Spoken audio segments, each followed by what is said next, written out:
Before we begin with the next Caesar's battle against the Gauls, don't forget to subscribe. Let us begin. The Roman camp was situated on elevated ground, gently sloping for about a mile. The Gauls rushed up this slope, giving the Romans minimal time to prepare and arm themselves. Exhausted, they arrived at the camp. Sabinus, encouraging his men, gave the signal to those eager for battle. The enemy, hindered by the loads they carried, were taken by surprise when Sabinus ordered a sudden sally from both gates. The advantageous position, the enemy's ignorance and fatigue, the courage of our soldiers, and their experience from previous battles led to the enemy not withstanding even one charge from our men and immediately turning tail. Our soldiers pursued the encumbered and tired enemy with fresh strength, killing a large number of them, while the cavalry chased down the few who escaped. Thus, Caesar received news of both the naval victory and Sabinus's victory at the same time, and all the states immediately surrendered to Titurius. For just as the Gauls are eager and prompt to undertake wars, so their spirits are weak and least resistant to enduring calamities. At about the same time, Publius Crassus, upon reaching Aquitania, which, as previously mentioned, is considered the third part of Gaul in terms of region size and population, understood that he had to wage war in a place where, a few years earlier, the legate Lucius Valerius Praeconinus had been defeated and killed, and from where the proconsul Lucius Manlius had fled after losing his baggage. He realized the need for great diligence. Therefore, after securing provisions and gathering auxiliaries and cavalry, and summoning many brave men from Toulouse, Carcassonne, and Narbonne, the neighboring states of the province of Gaul, he led his army into the territory of the Sociates. Upon learning of his approach, the Sociates, gathering a large force and relying heavily on their cavalry, engaged our column in an ambush. First, they launched a cavalry battle, and when their cavalry was defeated and pursued by ours, they suddenly revealed their infantry forces, which they had hidden in a valley, and renewed the battle against our scattered troops. The battle was fought for a long time and fiercely, as the Sociates, relying on their previous victories, believed that the salvation of all Aquitania depended on their bravery. Meanwhile, our soldiers were eager to prove what they could achieve without their general and without the rest of the legions, under the command of a young officer. Finally, the enemy, exhausted by their wounds, turned and fled. After a large number of them were killed, Crassus continued his march and began to besiege the town of the Sociates. Despite their valiant defense, he brought up siege engines and towers. The Sociates attempted several sorties and dug tunnels to undermine the siege works and the rampart. The Aquitani are extremely skilled in this, due to the many copper mines in their country. When they realized that our soldiers' diligence rendered these efforts useless, they sent envoys to Crassus to negotiate their surrender. After this request was granted, they were ordered to hand over their weapons, which they did. While all our men were focused on this task, Ediatunus, who held the supreme command, attempted a sortie from another part of the town with 600 of his followers, whom they call soldiery. These men enjoy all the benefits of life with those to whom they have pledged their loyalty, and if anything violent happens to them, they either endure the same fate or commit suicide. There has never been, in living memory, anyone who, after the death of the one to whom he had devoted himself, refused to die. With these men, Ediatunus attempted to break through. However, the soldiers were quickly alerted by the shouting from that part of the fortification and rushed to arms, engaging in a fierce fight. Ediatunus, repulsed, managed to negotiate the same terms of surrender from Crassus as before. After receiving their weapons and hostages, Crassus marched into the territories of the Vokites and Tarusites. The barbarians were greatly alarmed because they had learned that a town fortified by both its natural location and by human hands had been captured in a few days after Crassus's arrival. They began to send envoys in all directions to form alliances, exchange hostages, and prepare their forces.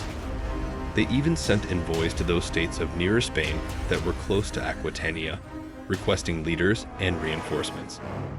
When these arrived, they began to wage war with great confidence and a large number of men. They chose leaders who had been with Quintus Sertorius throughout all his years and were believed to have great military expertise. These leaders began to follow the Roman methods of seizing positions, fortifying camps, and cutting off our supplies. When Crassus realized this, he saw that his forces, due to their small number, could not easily be divided, that the enemy could both wander and block roads, and that sufficient protection could not be left for the camp, making it difficult to bring in supplies. The number of enemies increased daily. Crassus decided that he should not delay in engaging in battle. After bringing this matter before a council and finding that everyone agreed with him, he set the following day for the battle. At dawn, he brought out all his forces and formed a double battle line, placing the auxiliaries in the center. He awaited the enemy's move. Although the enemy, due to their great numbers, their previous military glory, and the small number of our troops, believed they could safely engage in battle, they thought it safer to cut off our supplies by blocking the roads and achieving victory without fighting. They believed that if the Romans began to retreat due to lack of supplies, they could attack them when they were vulnerable and burdened with baggage. This plan was approved by their leaders. Therefore, despite the Roman troops being drawn up for battle, they remained in their camp. Crassus, seeing this and knowing that his delay and perceived fear had made his soldiers more eager to fight, hearing their calls that they should not wait longer but attack the camp, urged his men and led them towards the enemy camp, to the great gratification of his own troops. There, some soldiers filled in the ditches, others threw a multitude of javelins to drive the defenders away from the rampart and fortifications, and the auxiliaries, whom Crassus did not trust much in battle, gave the appearance of fighting by supplying stones and javelins and bringing turf to the mound. Meanwhile, the enemy fought bravely and fearlessly, and their javelins from higher ground were not wasted.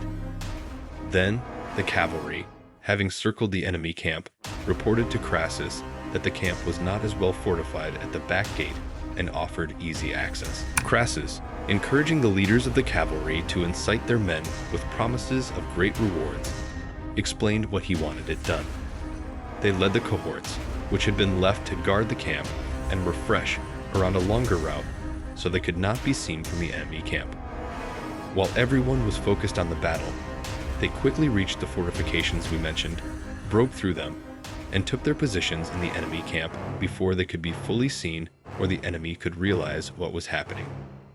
Hearing the shouting from that part, our soldiers, reinvigorated as often happens with the hope of victory, began to fight more fiercely. The enemy, surrounded on all sides and despairing of all hope, tried to escape over the fortifications and flee.